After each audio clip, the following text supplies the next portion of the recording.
At the start of the year, this is what we're all talking about. Who'd have thought that by the end of April, crude oil would be worthless, that all flights would be grounded, and that we'd be stuck at home with this lot. And yet this is how the start of the year felt to me. I was planning to launch 2 new businesses in the first half of the year. One would transform the footwear industry, and one would help transform every business in the UK. Well, at least in my dreams. What the heck happened? Wow, let's be honest. Did any of us see COVID-19 coming? Overnight, we went from seeing signs of growing confidence in the economy to a world of social distancing, self-isolation, and business meltdown.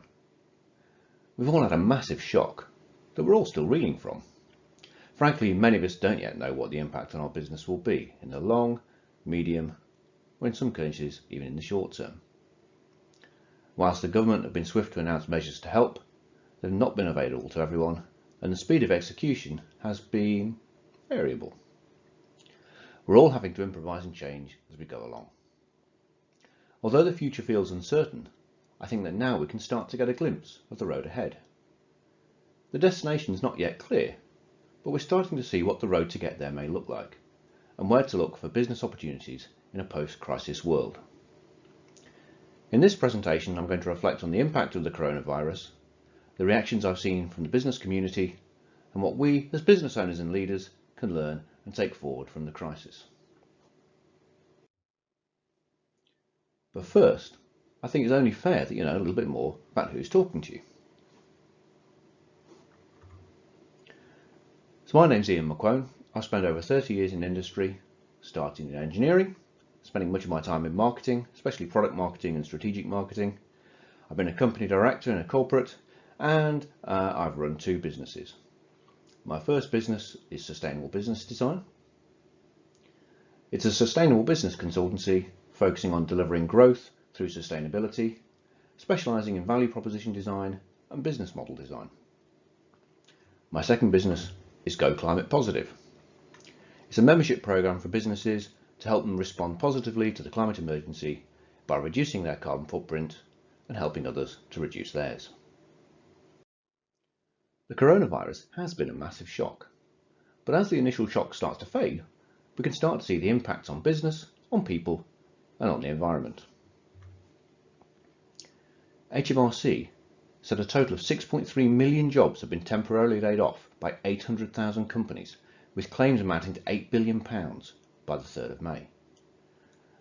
Official figures show that 23% of employees have now been furloughed. The latest UK coronavirus social impact survey on the 7th of May has found that 8 in 10 adults say they'd either not left their home or only left for the permitted reasons. And 1 in 5 adults say their relationships are being affected, with partners or spouses causing the most concern. And a staggering 40% of adults now think it will be longer than 6 months before life returns to normal. Meanwhile, the skies are clearing of pollution, wildlife is returning to newly clear waters, a host of flights have been scrapped, and crude oil is so worthless that the industry would have to pay you to take it off their hands. So what's been the reaction of the business community? Well, I think for most of us, this was the initial reaction. We just wanted to snuggle up in our duvet and hide. Although some of us just got angry. Can you relate to this? I certainly can. Of course, some people are still here, but of the others, I've observed 3 broad reactions. First one is to pivot. We've seen gyms turn into online fitness companies. We've seen networking companies go online with video networking, and we've seen all manner of restaurants and food shops turn into food delivery enterprises.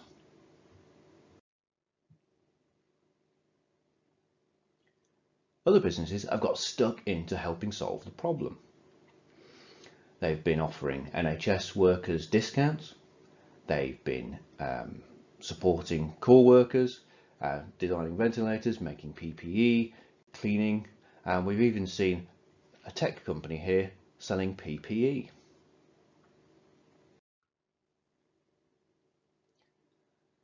And others have taken a more measured approach, where they've first stabilised the situation, taken some time to reflect, before making some decisions and starting now to look forward into the future.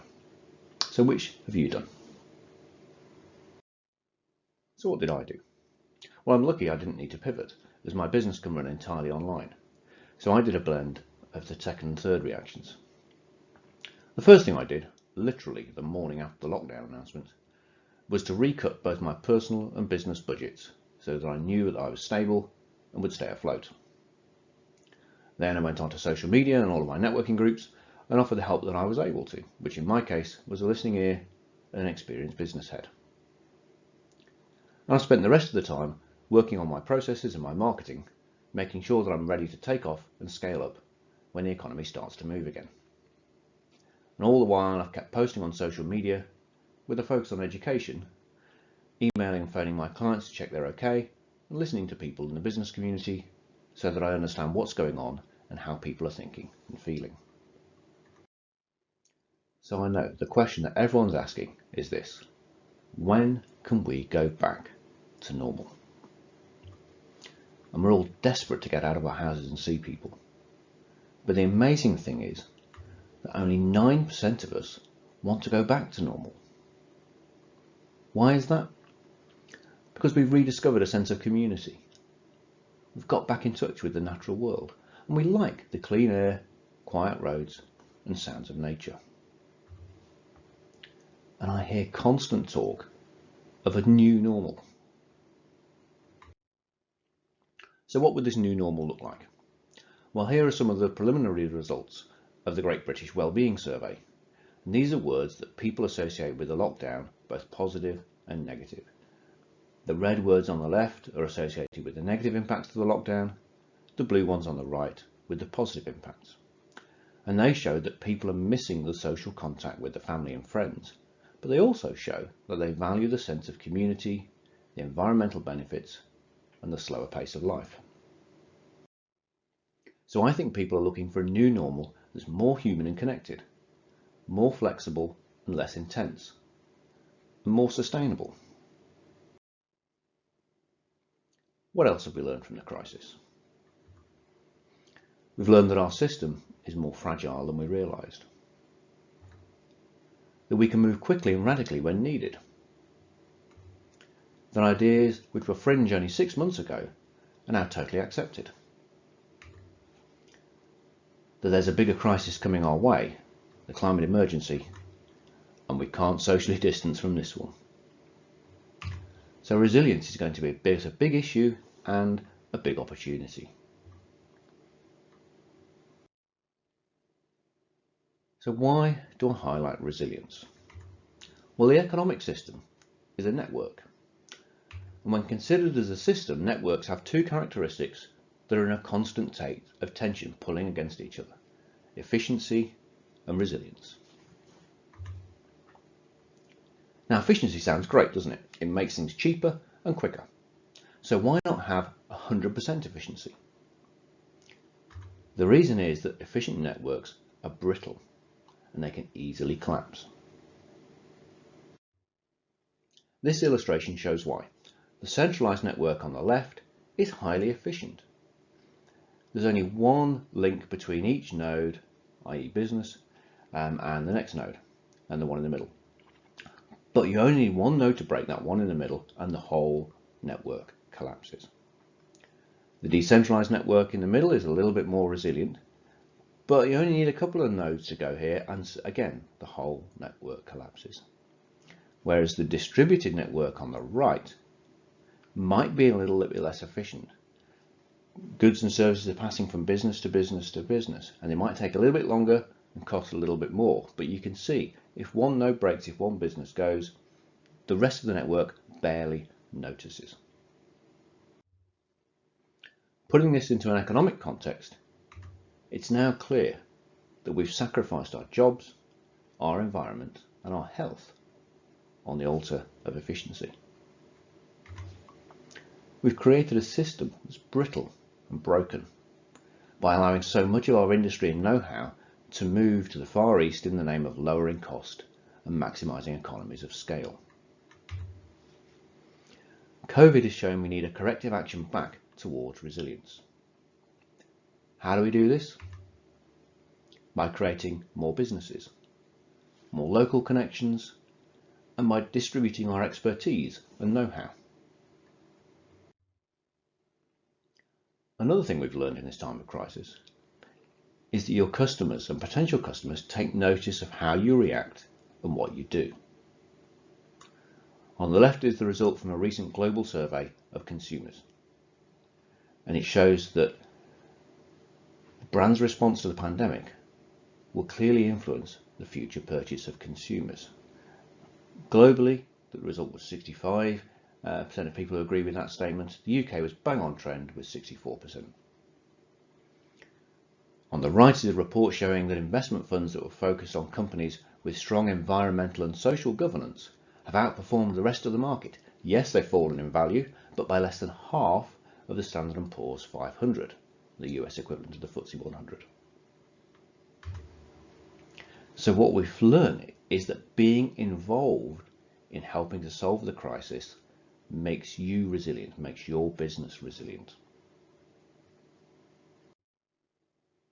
So what's the way forward? What does this mean for us as business owners and leaders? Well, let's pull together the themes of this talk. We're craving a new normal that's more human and connected, less intense and more flexible, and more sustainable. We need more resilience in the system by creating more businesses, more local connections, and distributed expertise. And we've learnt that being involved in environmental and social issues makes your business relevant and resilient.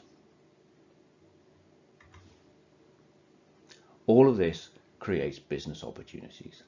And I'm convinced that it's in this space where the major opportunities are going to be in the next 10 years, as the effects of climate change become more intense and more frequent. Just think back to my earlier slide at the amazing changes that have taken place this year, and think about what the opportunities might be.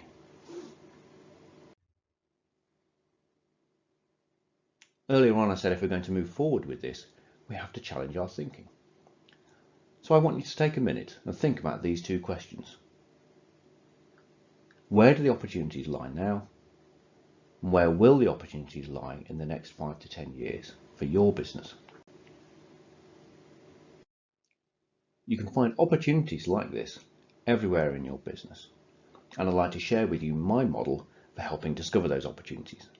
They can be in your supply chain, in your materials and suppliers, in your operations, the way you do things, and the way that you sell and get your products and services to your customers. They can be in the way that you measure the outcomes of your business and what you do with those numbers. They can be in the way you get all of your people involved and in the way that you use these ideas to drive innovation. So now you've seen my model, how does that affect your thoughts on where the opportunities lie for your business? If you get in touch with me, I'll very happily send you a copy of that and the underlying checklist that will help you work through those opportunities for your business. And I'd like to leave you with the best advice I have for dealing with the current and, frankly, every other situation. If there's no solution to the problem, then don't waste time worrying about it. If there is a solution to the problem, then don't waste time worrying about it. With thanks to the Dalai Lama. I hope you found that interesting and thought-provoking. Do get in touch if it's raised any questions or you'd like to have a chat about the ideas in here. Thanks. I'm Ian McQuown of Sustainable Business Design, and go climate positive.